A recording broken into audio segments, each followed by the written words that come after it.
tukio ambalo linashusha nguvu ya Bwana katika maisha yako, linashusha ushindi. Maana kifo cha Yesu, ile damu iliyomwagika msalabani, ndiyo iliyotutoa kwenye dhambi, ilitutoa kwenye vifungo, ikatutoa kule kwa shetani. Tulikuwa tumezikwa kwenye mashimo, ile damu ikatuondoa kule, ikatutangazia uhuru.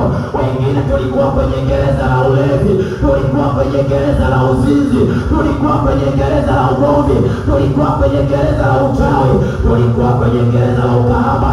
Yesu akatutoa kwenye ile gereza, ile damu ya Yesu ikatutoa kwenye gereza. Na ndio maana tunaposhiriki meza ya Bwana inatukumbusha katika maisha yetu nini? Kwetu ni nguvu na ushindi unaoendelea daima. Bwana Yesu asifiwe sana.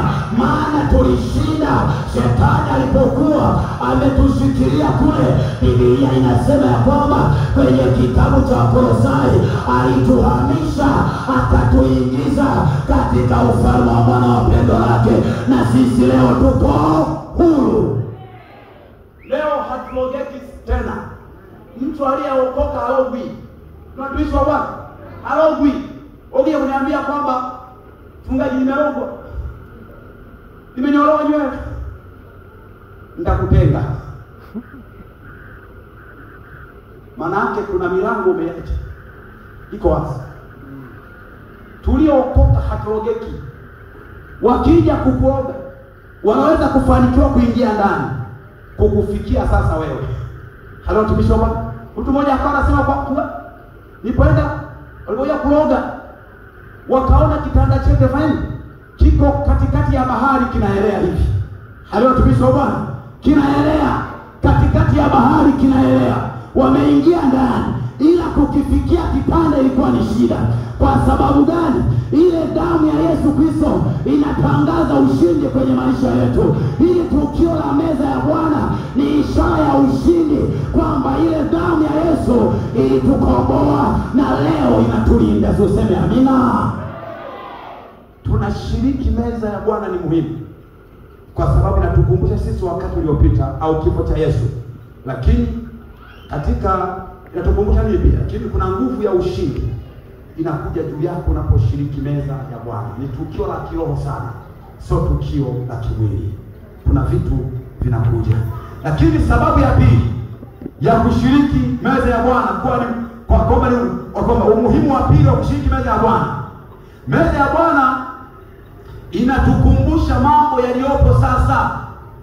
Inatukumbusha mambo yaliyopo sasa. Kwa sababu gani? Maana Yesu hata sasa anatuona na anatenda. Anatumishi wa Bwana. Inatukumbusha mambo yaliyopo sasa, kwa sababu yeye Yesu ni yeye yule jana, leo na hata milele. Anatumishi wa Bwana.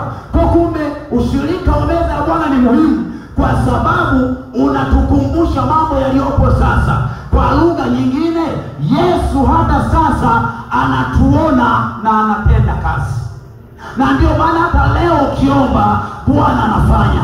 Ndio hata kama mapepo yanatoroka, majini yanakimbia, wagonjwa wanafunguliwa, ulinzi wa Mungu bado upo, wachawi wanaufyata njia, kwa sababu utendaji wa Mungu mpaka sasa bado upo. Yesu wetu hajalala. Aliyefanya kipindi cha Agano la Kale, Agano Jipya alifanya, na sasa anafanya. Anatumishi wa Bwana.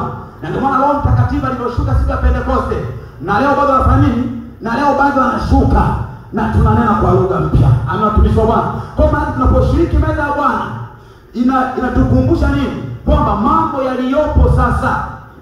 Tunaona kama inatukumbusha mambo yaliyopo sasa. Kwa lugha nyingine kwamba Yesu hata sasa anatuona na anatenda kazi. Anatumishi wa Bwana. Yesu anatenda kazi. Kwa mmoja akasema kwamba jamani Yesu yupo. Jamani Yesu yupo. Ninayemtangaza yupo. Nimeona kazi zake. Jamani Yesu yupo. Jamani Yesu yupo. Jamani Yesu yupo. Nimeona kazi zake. Anatumishi wa Bwana. Mpaka sasa kazi zake tunaziona. Kwa hiyo kumbe ushirika wa meza ya Bwana tuna ushiriki ni muhimu, kwa sababu hata sasa Yesu anafanya, kwa sababu hata sasa Yesu anaponya, kwa sababu hata sasa Yesu anaokoa, kwa sababu hata sasa Roho Mtakatifu anashuka kwenye kanisa lake. Jambo la tatu, ushirika wa meza ya Bwana ni muhimu. Ni muhimu kwa sababu inatuonesha picha ya mambo yajayo. Ushirika wa meza ya Bwana unatuonyesha picha ya mambo yajayo. Mstari wa 29, Mathayo 26:29. Ushirika wa meza ya Bwana ni muhimu kwa sababu unatuonyesha picha ya mambo yajayo. Mstari wa 29, some. 29. Lakini nawaambieni sitakunywa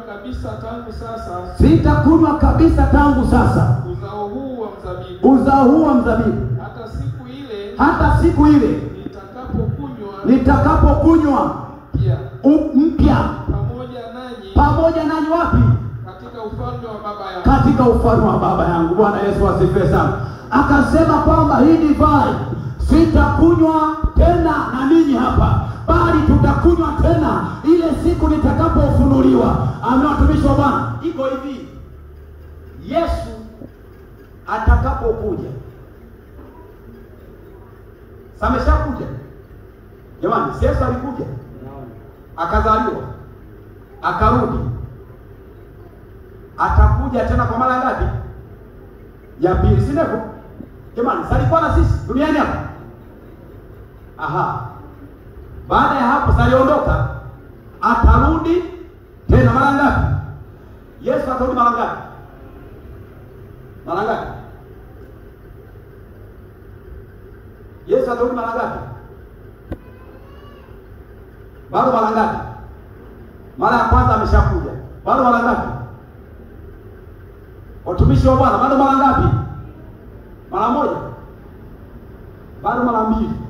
Watumishi wa Bwana, utanielewa, bado mara mbili. Ameshakuja mara moja. Alipitia kwenye tumbo la bikira mmoja Mariamu. Hiyo mara ya kwanza. Mara ya pili atakuja kwa ajili ya kuja kuwafufua waliolala katika Bwana na kulichukua kanisa lake, na hao watakaokutwa wako hai watabadilishwa miili yao. Hiyo mara ya pili atakapokuja, hata kanyaga hapa chini. Narudia tena, hata kanyaga wapi? Hapa chini. Atakomea wapi? Atakomea hewani, hata kanyaga chini. Manake sasa atawapa nguvu kama sumaku ya kuwafuta hao walioko wapi?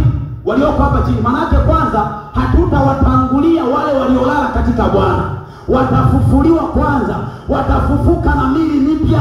Hawatafufuka na miili waliokufa nayo, hawatafufuka na makovu yao, watafufuka na miili ya kimbingu. Hawatafufuka tena na uzee wao, hapana. Watafufuka vijana wapya kabisa, wote watakuwa na umri mmoja, hakuna cha mzee wala kijana, wote tunafanana. Bwana Yesu asifiwe sana. Na baada ya kufufuka wale, ndio wale waliosalia watakaokutwa wako hai, wakinamiza mwakeja. Neema ikikukuta, Yesu akukuta uko hai, utabadilishwa na wewe pia ufanane na wale waliofufuliwa. Ndipo Yesu atawanasa kama sumaku na kumfuata pale alipo. Jamani, tumpige Yesu makofi. Huyu Yesu jamani, atakuwa pale hewani. Baada ya hapo ataondoka nao kanisa lake. Wataachwa sasa huku wanaosema kwamba duniani hakuna kuokoka, ili sasa waje waokoke siri. Wataachwa. Wakati wameachwa pale mawinguni, tutakaa miaka 7. Hiyo miaka 7 ni ya kimungu. Sasa miaka 1000 kwa Mungu ni sawa, na siku moja kwa Mungu ni sawa. Sasa tutakaa miaka 7. Kama siku moja ni miaka 1000, sasa miaka 7 ni miaka mingapi? Hapo tumishi wa Bwana, tutakaa pale miaka mingapi? miaka 7. Ile miaka 7 itagawanywa kwenye makundi mangapi? Mawili. Miaka 3.5 ya kwanza na miaka 3.5 ya pili. Miaka 3.5 ya kwanza itakuwa ni miaka ya kufutwa machozi. Haleluya. Unaambiwa mzee Kibona, ulipambana sana, ulifunga duka lako kwa ajili ya ibada, lakini kuna siku ukasema sifungi, nitakosa wateja. Hao Mungu hata wahitaji, anahitaji watu waliojikana ya kwamba nimeacha vyote kwa ajili yako Bwana. Atawafuta machozi. Miaka 3.5 ya kuwafuta machozi kanisa lake. Hiyo 3.5 wanafuta machozi na kuvikwa nini? Taji. Sema kwa watumishi wa Bwana, itakuwa ni miaka ya kufutwa machozi na kuvikwa nini? Taji za ushindi. Kuna wengine wataenda mbinguni lakini hamna taji yote. Hujaleta mtu kwa Yesu, hujafanya. Kuna taji za kwa Yesu na kuna taji za wazee wa kanisa au viongozi. Andiko lipo, inaitwa taji ya utukufu sio kauka. Taji ya viongozi. Wewe unakataa uongozi na taji umeikataa. Tuna staff, tuna pension. Hapo umefanya na Yesu akisema amefanya